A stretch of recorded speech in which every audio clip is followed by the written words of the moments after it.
That's why you have the story that just came out earlier this afternoon that a Florida woman decided that when she called Blue Cross Blue Shield and said that she was not able to get proper coverage. She made a threatening remark. Saying, oh, yeah, well, deny, defend, depose, you're all next. You're all next. Terroristic threat. That's how they treated it. So a Florida woman has been charged for ending a call with Blue Cross Blue Shield with the words, delay, deny, depose, you people are next. She was charged with threats to conduct a mass shooting or an act of terrorism, and her bond was set at $100,000. Gee, Matthew, what do you think? You think that she just said that out of the blue? Or like she just called them for no reason to say that? Perhaps there's a distinct possibility that the reason she said it is because she, like millions of others, suffered the same fate at the hands of, in this case, Blue Cross Blue Shield. Sorry, denied. You're not getting any coverage. Right. Good luck. Right. Exactly. And it's not something that's, you're not getting upgraded, whatever. This is your health care, and let alone the cost that she's probably already put out. So the hurt that this woman is under, the suffering that she's going through, and then her fear, her anxiety about the future, whether it's her health or maybe it's a loved one, it's her kid or someone like that, or it's the idea that this is financially going to ruin me, or very possibly both.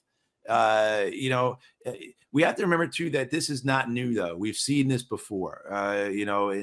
Just in the USA, go back 140 years with the labor issues that go throughout the decades leading up to the Great Depression and the reforms of the New Deal. I mean, this is something that is we've experienced it before. We've seen it before, and we understand how the reaction is going to be. It's going to be forceful. It's going to be meant to terrorize. They're going to call her a terrorist, but what they're going to do is they're terrorizing the nation.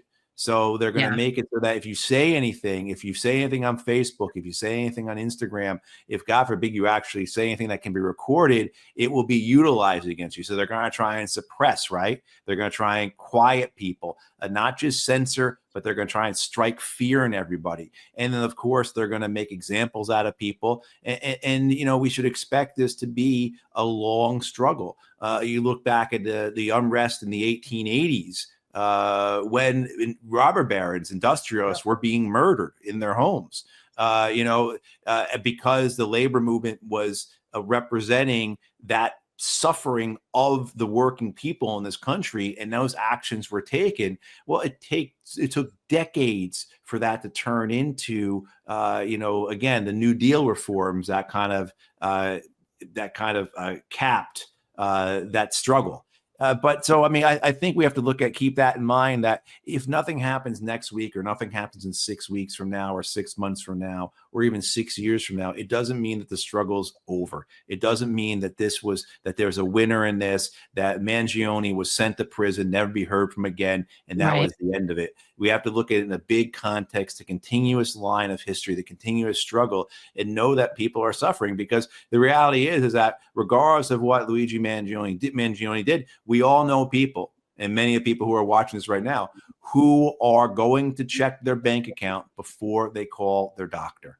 And that is just wrong. The indignity of that, the immorality of that, the injustice of that.